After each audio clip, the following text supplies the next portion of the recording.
Tales of the Free Cities, Season 2, The Free Cities Draft. Episode 8, A New Family.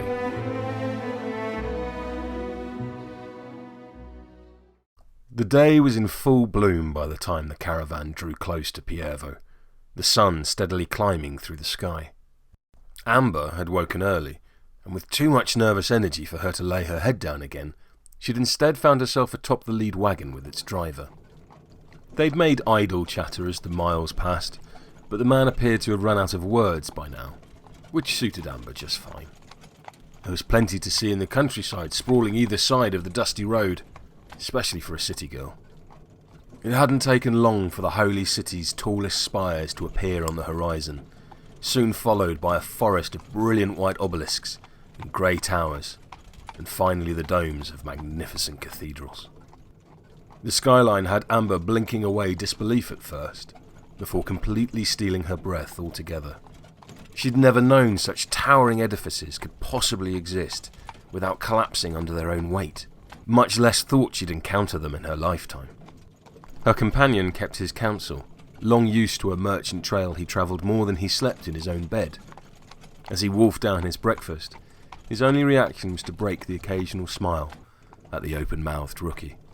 Throughout her awestruck vigil, Amber's fingers absent-mindedly stroked the bolt of cloth in her lap.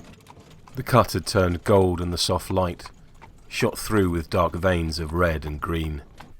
Having it with her was comforting in some small way, even if it did belong to a time she'd left firmly behind her. She'd said as much to Friday when the older woman had unexpectedly arrived at the academy.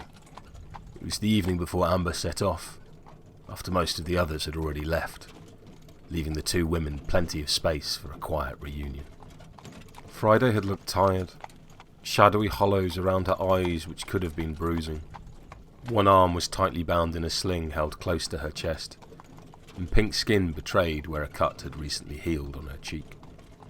They hadn't talked for long. After learning to move on from the Brewers, Amber found herself profoundly awkward around her former mentor. Not because she'd let go of their shared time together, but because she'd realised they weren't so different at all.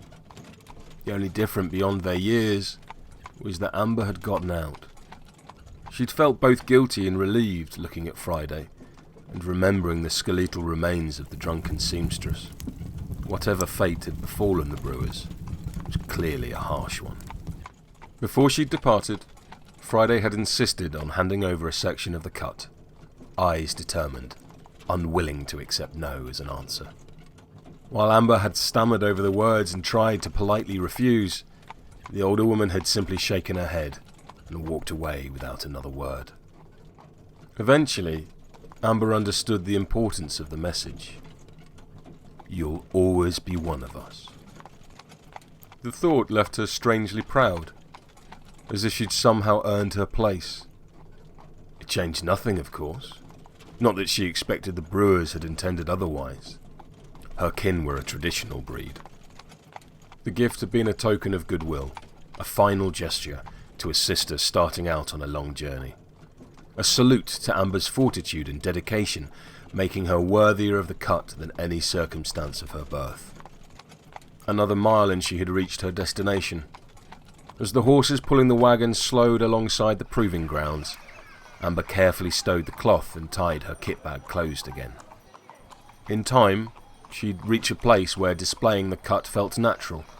Of that she was sure. But for now, that couldn't be further from her mind. Grange and Honor waited for her.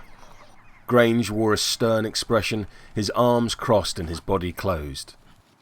Sweat sat on his brow and stained his shirt, indicating his time already spent on the field today. The First Lady was a stark contrast.